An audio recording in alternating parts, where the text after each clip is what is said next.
हमारे system of linear equation पे यह हमारी दूसरा क्लास हो।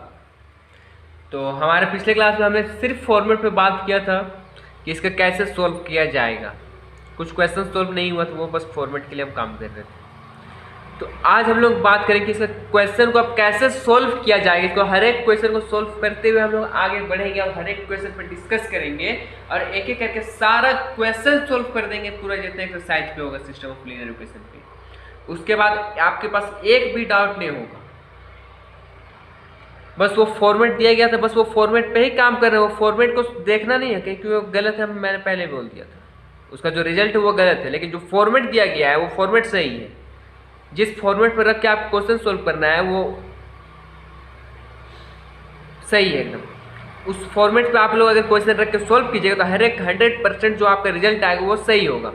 तो स्टार्ट करने से चैप्टर स्टार्ट करने से पहले डिटरमिनेंट के यहाँ बहुत सारा बात होता है जो कि डिटरमिनेंट का क्लास मैंने नहीं लिया है।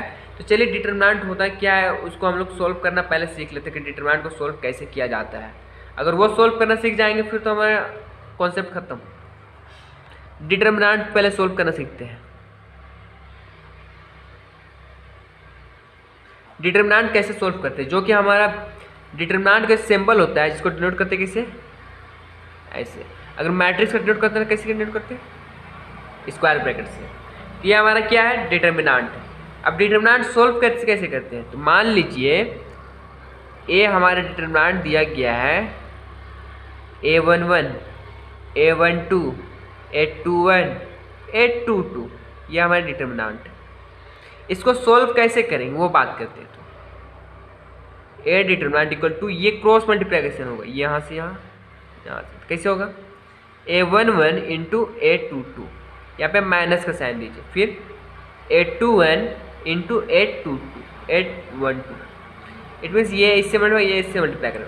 ये होता है इसका फॉर्मेट है। ये इसी फॉर्मेट में हम लोग को सॉल्व करना पड़ेगा क्वेश्चन। अब किसी क्वेश्चन पे आ जाता है हमारे पास थर्ड ऑर्डर का, जैसे कि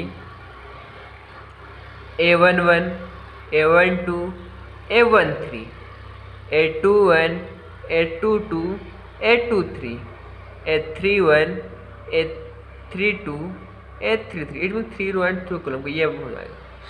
इस पे कैसे करेंगे, इस पे तो दो ऑर्डर का था तो इसमें लोग समझ गए कि हाँ क्रॉस मल्टीप्लिकेशन। इसमें कैसे करेंगे वो बात करते हैं। इसका डिटरमिनेंट निकालना होगा, तो इसमें डिटरमिनेंट कैसे निकालेंगे, तो चलिए इसका बात करते हैं डिटरमिनेंट कैसे निकालेंगे। तो ए का डिटरमिनेंट निकालना पड़ेगा। इट मीन्स हम लोग को यहाँ पे करना क्या पड़ेगा, डिटरमिनेंट निकालेंगे। किसी भी कॉलम या किसी भी रो को एक्सपेंड कर दीजिए। पिछले हम एक्सपेंड करते हैं एक्सपेंडिंग फर्स्ट रो, यहाँ पे लिखेंगे एक्सपेंडिंग फर्स्ट रो। ये फर्स्ट रो को हम लोग एक्सपेंड करें, इट मीन्स ये वाला रो को एक्सपेंड कर रहे हैं। अब देखते हैं फर्स्ट रो को अगर एक्सपेंड कर रहे हैं तो ये पहला एलिमेंट क्या है, a11। तो यहाँ पे लिखिए a11, यहाँ पे 2/2 का मैट्रिक्स ऐसे छोड़ दीजिए। अब यहाँ पे अगर ये प्लस है तो यहाँ पे क्या होगा, माइनस। ये थोड़ा सा याद कर, प्लस माइनस माइनस ऐसे चलेगा, प्लस माइनस प्लस ये वाला चलेगा। फिर उसके बाद a12 लिखिए, फिर यहाँ माइनस हो गया तो यहाँ पे क्या होगा, प्लस a13। इतना लिखने के बाद अब क्या करेंगे, एक्सपेंड किसको कर रहे हैं, पहला रो को। इट मीन्स अब देखिए पहला रो और पहला कॉलम को छुपा दीजिए, पहला रो और पहला कॉलम को छुपा दीजिए, क्या बचा, ये वाला एलिमेंट होता है a22 a23 a32 a33। लिख लीजिए यहाँ पे a22 a23 a32 a33। अब ऐसे ही सेम एज फर्स्ट रो और सेकंड कॉलम, पहले किसका, first row and first column छिपा दिए थे। अब first row and second column को छिपा देंगे तो क्या बचेगा, a21 a23 a31 a33।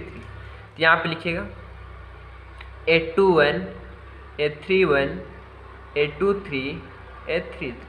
अब सेम एज पहला रो एंड थर्ड कॉलम, ये वाला, तो क्या बचा, ये लिख लीजिए क्या बचा है, a21 a22 a31 a32, ये हमारा बच गया।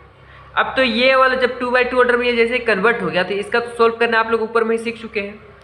तो आप लोग में ये डाउट हो रहा है क्या हम लोग सिर्फ फर्स्ट रो ही को एक्सपेंड कर सकते हैं, सेकेंड रो को नहीं कर सकते, थर्ड रो को नहीं कर सकते, या फिर कॉलम नहीं कर सकते हैं? तो ऐसा कोई बात नहीं है। आप जिस रो को या फिर जिस कॉलम को सोल्व करना चाहिएगा वो कॉलम सोल्व होगा। बस आपको यही प्रोसेस चलना है। अब यहाँ पे एक टर्म वाला पे आता है, पहला प्लस, दूसरा माइनस, तीसरा प्लस, ये कंडीशन हमेशा आपका चलेगा। यहाँ तक क्लियर है? तो यहाँ तक होने के बाद अगर हम मानते हैं हमको एक्सपेंड करना है पहला कॉलम, तो यहाँ पे क्या लिखिएगा? एक्सपेंडिंग, चलिए आपको हम पूरा एक्सपेंडिंग सेकेंड रो। अब हम सेकेंड रो को एक्सपेंड करना चाहते हैं, तो यह हमारा सेकेंड रो है ना, सेकेंड रो है, यहाँ तक क्लियर है? Second row. तो इस सेकेंड रो में क्या होगा, अब वहाँ पे हम लोग स्टार्ट करते हैं कि सेकेंड रो में अब हम लोग कैसे सोल्व करेंगे। तो डिटरमिनेंट ऑफ ए, जब सेकेंड रो को हम लोग सोल्व करें तो ये पहला वाला टर्म देखिए A12 है, A12 इट मीन्स 1 और 2 को ऐड करें तो 3, इट मीन 3 क्या है? ओड है। ओड नंबर के लिए क्या होता है? पहले नेगेटिव साइन। यहाँ पे A21, यहाँ माइनस होगा तो यहाँ पे क्या होगा? Plus. A22 second row expand कर रहे हैं, फिर माइनस A23। इतना लिखने के बाद क्या करें? सेकेंड रो को एक्सपेंड कर रहे थे तो सेकेंड रो एक्सपेंड कर, सेकेंड रो और सेकेंड रो को छुपा दीजिए और फर्स्ट कॉलम क्या बचा? A12, A13, A32, A33। तो आप लिख दीजिए A12, A13, A32, A33। Same as second row second column A11, A13, A31, A33। Same as second row third column क्या बचा? A11, A12, A31, A32।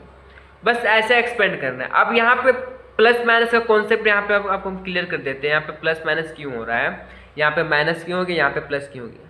ये जो नंबर दिख रहा है ना आपको A11, A12, A13, A21, A22, A23, A31, A32, A33, अगर ये जो नंबर दिख रहा है अगर दोनों को सम करेंगे अगर इवन आएगा, इट मीन्स A11 देखिए A11 1 है तो 1 + 1 = 2, ये इवन हो गया।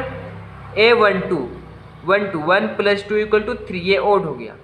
अगर इवन आता है, इवन के लिए प्लस साइन यूज करेंगे, अगर ओड आएगा तो वहाँ पे माइनस साइन अप्लाई कर देंगे। तो ये क्लियर कर लीजिएगा। क्या अगर ये दोनों का सम करेंगे, अगर ओड आएगा तो क्या करेंगे? Minus sign. अगर ये दोनों का सम करेंगे, अगर इवन आएगा तो पॉजिटिव साइन का यूज करेंगे। तो वही काम यहाँ पे किए है ना, expanding first row, expanding second row, वैसी टाइप से अगर सोल्व करेंगे। एक्सपेंडिंग फर्स्ट कॉलम, ये हमारा कॉलम है ना, एक्सपेंडिंग फर्स्ट कॉलम, तो फर्स्ट कॉलम को एक छुपा दीजिए और फर्स्ट रो को छुपा दीजिए। तो कौन सा एलिमेंट आया? ये चारों एलिमेंट लिख दीजिए। अब first row and second column, तो फर्स्ट रो छुपा दीजिए, सेकेंड कॉलम तो क्या बचा? A12, A31, A32, A33। Same as first column and third row क्या बचा? A11, A13, A22, A23। बस यही था कॉन्सेप्ट। तो चलिए अब इसी बेसिस पे क्वेश्चन सोल्व कर लिया जाए। इसी बेसिस पे क्वेश्चन सोल्व कर लेते हैं। यह हमारा आपको बस समझाने के लिए रफ वर्क था। आप लोग लिखना चाहे तो लिख सकते हैं इसको, नहीं चाहे तो नहीं, कोई दिक्कत नहीं। जब हम लोग डिटरमिनेंट का क्लास करेंगे, डिटरमिनेंट का क्लास जैसे हम लोग मैट्रिसेस के बाद डिटरमिनेंट का क्लास स्टार्ट करेंगे मैट्रिसेस के बाद, तो बस तुरंत हम लोग फर्स्ट कॉन्सेप्ट हमारा यही होगा। फर्स्ट कॉन्सेप्ट हमारा यही होगा, कैसे लिखते हैं, कैसे एक्सपेंड करते हैं, बस वही कॉन्सेप्ट है। तो चलिए स्टार्ट करते हैं। अब हम लोग इसका क्वेश्चन सोल्व करना स्टार्ट करते हैं। तो question number 1, it means example से स्टार्ट करना है। एग्जाम्पल नंबर 1 क्या है?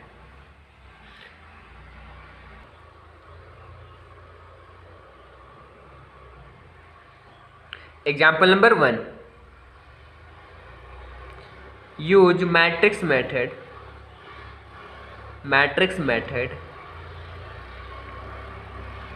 टू शो दैट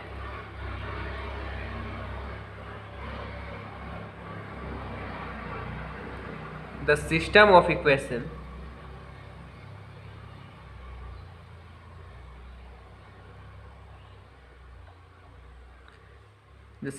equation क्या दिया हुआ देखिए, 2x + 5y = 7 and 6x plus 15y equal to 13 is inconsistent.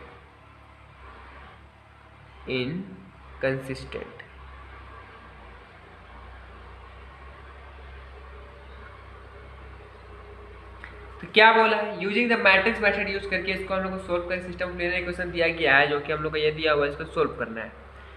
तो आपको हम फॉर्मेट के अकॉर्डिंग ही चलेंगे, मेरा कुछ उससे चेंज नहीं होने वाला है।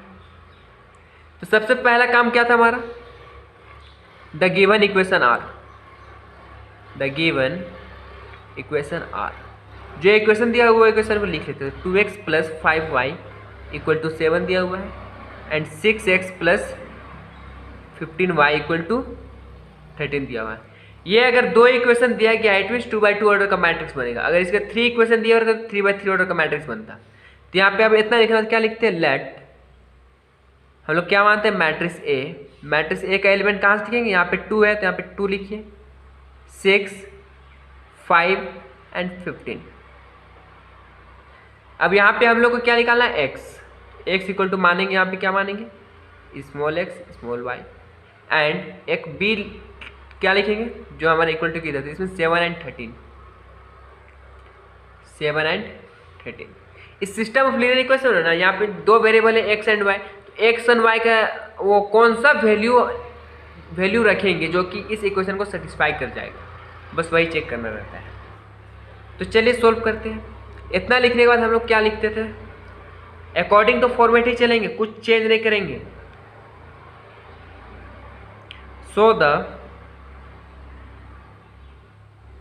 Given system are in matrix form. अब ये मैट्रिक्स फॉर्म में है तो इसीलिए क्या लिखते हैं, a इंटू एक्स, ए और x को मल्टीप्लीकेशन करेंगे तो क्या देगा, b देगा। This implies that x equal to क्या होगा, b by a। This implies that x equal to a inverse b। Equation 1 मान लेते हैं।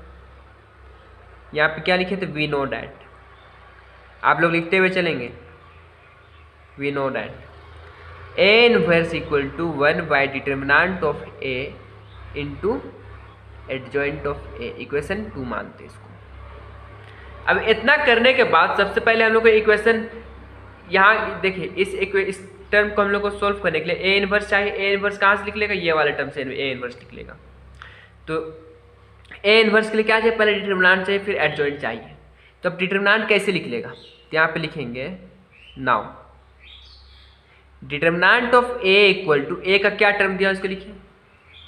तो यहाँ पे डिटर्मिनेंट के लिए क्या स्ट्रेट लाइन होता है, 2, 6, 5 एंड 15। अब इसको क्या करेंगे, this implies that determinant of a equal to, ये इससे मल्टीप्लाई करेंगे, it means 2 into 15 minus 6 into 5। This implies that determinant of a equal to 30 minus 6 5 जा 30। यहाँ तक लिखने के बाद अब क्या करेंगे वो बात करना है। This implies that determinant of a equal to 0। एक टर्म यहाँ पे हम लोग आपको बताया था कि जो डिटर्मिनेंट होना चाहिए वो किसके 0 के बराबर नहीं होना चाहिए, लेकिन ये 0 के बराबर है, विच इज इक्वल टू, यहाँ पे लिख दीजिए, which is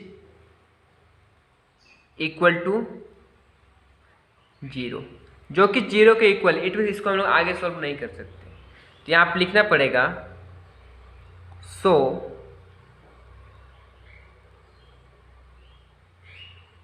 the given determinant a is not exist.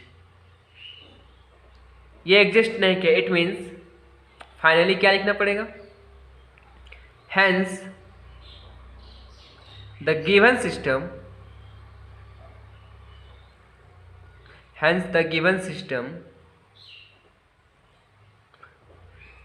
of equation, hence the given system of equation is inconsistent show करने वाला था, इनकंसिस्टेंस हो गया। अगर ये 0 के बराबर नहीं होता डिटर्मिनेंट तो इसको हम लोग आगे पूरा प्रोसेस सॉल्व करते हैं। लेकिन यहाँ जीरो के बराबर हो गया, इसलिए इसको जीरो का अगर जैसे ही बराबर आ जाएगा system of linear equation determinant, तो उसका आगे हम लोग सोल्व ना करके बस इतने ही में उसका आंसर कर देंगे, ये हमारा आंसर हो जाएगा। अगर ये क्वेश्चन में पूछते हैं तो आपको 6 मार्क्स मिल जाएगा, अगर इतने ही में आपको 6 मार्क्स मिलेगा। उम्मीद करते हैं ये क्वेश्चन समझ में आ गया कोई एग्जाम्पल नंबर 1। तो चलिए एक आध एग्जाम्पल और सोल्व कर ही लिया जाए, एक आध एग्जाम्पल और सोल्व कर ही लिया जाए। एग्जाम्पल नंबर 2 देखिए,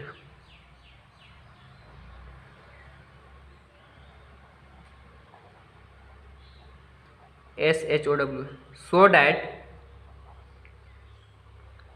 the following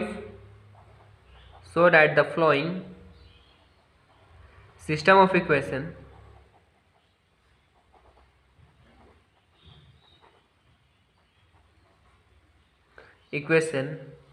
is consistent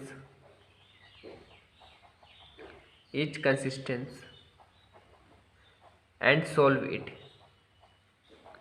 जिसका इक्वेशन दिया हुआ है 2x + 5y = 1 and 3x + 2y = 7। इसको सॉल्व करना है। So that the flowing function of system of equation, जो हम लोग सिस्टम ऑफ इक्वेशन दिया है 2x + 5y = 1 and 3x + 2y = 7। तो चलिए ना इसको फाइंड करते हैं। इसका कंसिस्ट तो पहले बोल दिया है, तो सॉल्यूशन पे जाते हैं। द गिवन इक्वेशन आर, कितना इक्वेशन है 2x + 5y = 1 and 3x + 2y = 7। It means दो इक्वेशन है, इट मीन्स 2/2 ऑर्डर का बनेगा। तो लेट ए = एक मैट्रिक्स मानेंगे जो किसका एलिमेंट क्या होगा 2 3 5 एंड 2, 2 3 5 एंड 2। x = दो एलिमेंट मानना पड़ेगा, x and y। And b = क्या मानेंगे 1 एंड 7। अब क्या लिखेंगे, सो द गिवन सिस्टम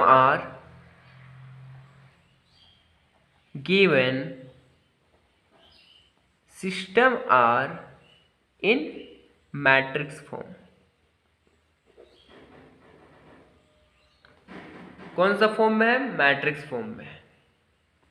इतना करने के बाद इसीलिए a × x को जब मल्टीप्लाई करेंगे तो क्या देगा result b। This implies that x = क्या लिख सकते हैं हम लोग a इनवर्स b।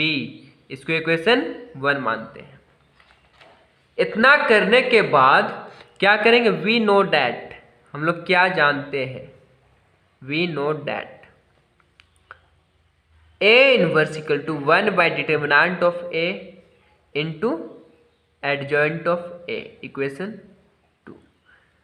यहाँ तो हम लोग को इनवर्स चाहिए इक्वेशन 1 में, तब जाकर हम लोग को x का वैल्यू मिलेगा। तो यहाँ पे हम लोग को पहले डिटर्मिनेंट सोल्व करना पड़ेगा, फिर एडजॉइंट लाना पड़ेगा। तो चलिए बात करते हैं। नाउ डिटर्मिनेंट ऑफ a = 2 3 5 2, 2 3 5 2, 2 3 5 2, ठीक है। This implies that determinant of a = क्या होगा 2 × 2, 2 × 2 minus 3 × 5। This implies that determinant of a = 4 minus 5 3 = 15। This implies that determinant of a is equal to -11। क्या जीरो के बराबर है, नहीं है। लिखिए which is does not equal to 0। इसीलिए so determinant of a is exist या फिर यहां पे लिख सकते एग्जिस्ट और invertible.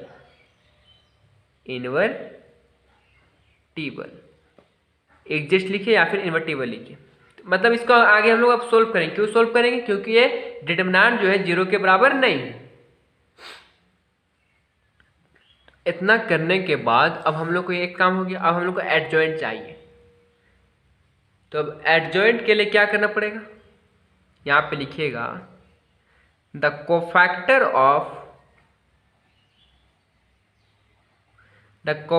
Of a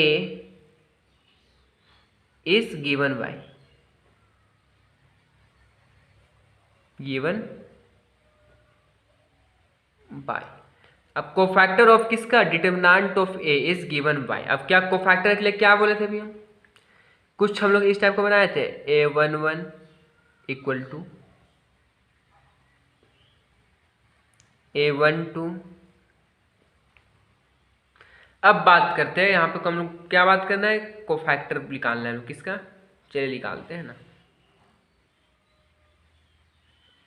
A11 it means ये 2/2 ऑर्डर का है, तो ये वाला फंक्शन आपको नहीं बनाना पड़ेगा,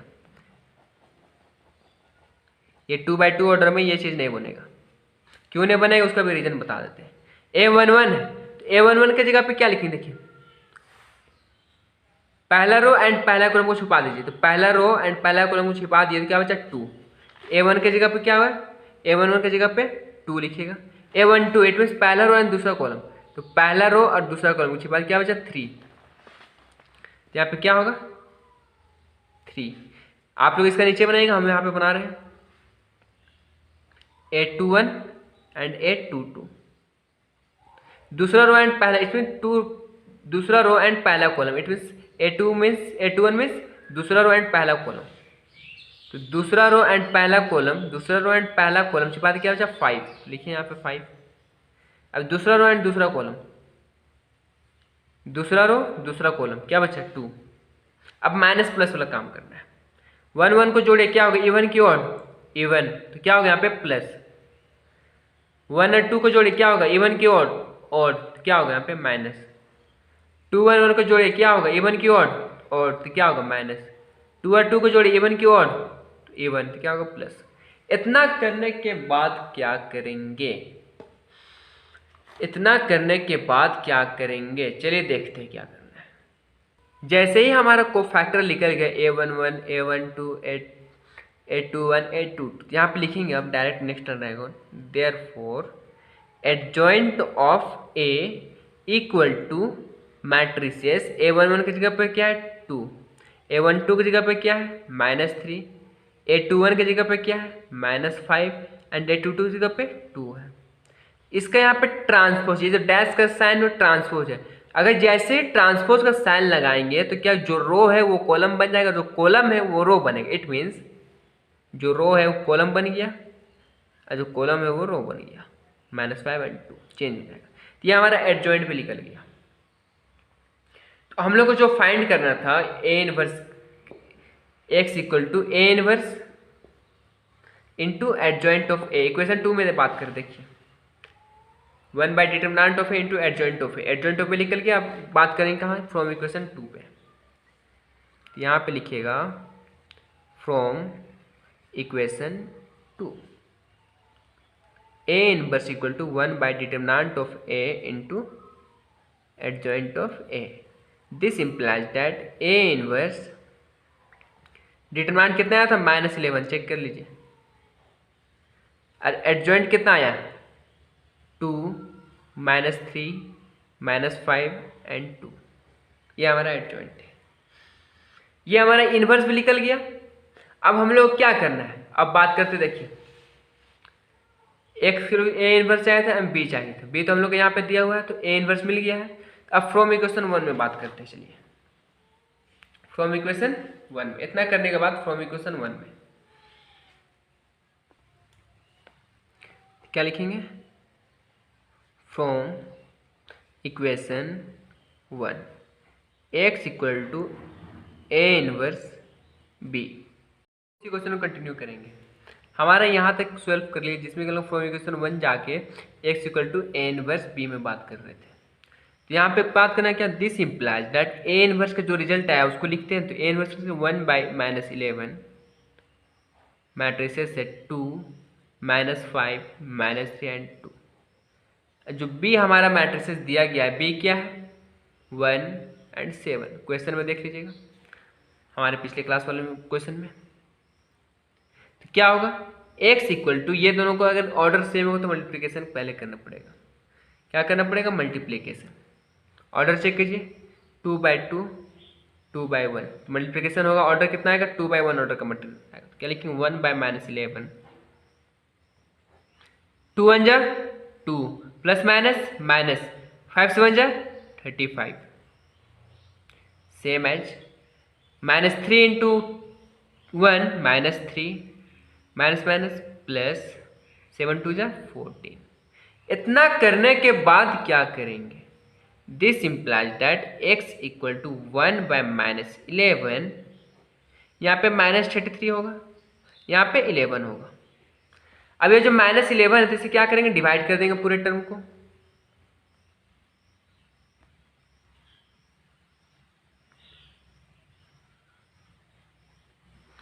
चलिए डिवाइड करते तो क्या होता है? तो x इक्वल टू -33 से -11 डिवाइड किया एंड 11 से डिवाइड किया -11। तो this implies that x equal to हम लोग माने हुए थे, क्या माने थे? x equal to x and y माने थे। क्वेश्चन में देखिए लेट करके जो माने गए थे उसमें देखिए 11 3 जा 33, तो 3 11 जा 11 -1। तो क्या हुआ? क्या हम लोग का वैल्यू सही है? तो लिखिए hence the value of x equal to 3 and y equal to -1। ये हमारा एग्जाम्पल नंबर 2 का रिजल्ट है। इसका आपको आधा पार्ट मिलेगा जो हमारा इससे पिछले वाला क्लास होगा उस पर मिलेगा, इसमें वीडियो नंबर 2 पे मिल जाएगा। ये जो पार्ट एक कंप्लीट पार्ट मिलेगा वीडियो नंबर 3 पे। कुछ प्रॉब्लम के कारण वीडियो हमारा आधे पे कैंसिल हो चुका था, इसलिए हम लोग उसे आगे कंटिन्यू किए थे वीडियो नंबर 3 पे। तो चलिए मिलते हैं हमारे नेक्स्ट क्लास में। आज के लिए इतना ही। अगर वीडियो अच्छा लगे तो लाइक शेयर सब्सक्राइब कमेंट जरूर कीजिएगा। इसका हर एक क्वेश्चन पे डिस्कस करना मेरा काम है, मैं जरूर करूंगा। आप लोगों को समझाते हुए हर एक क्वेश्चन पे डिस्कस करते हुए समझाते हुए ही आगे बढ़ूंगा, बिना समझाए आगे नहीं जाऊंगा।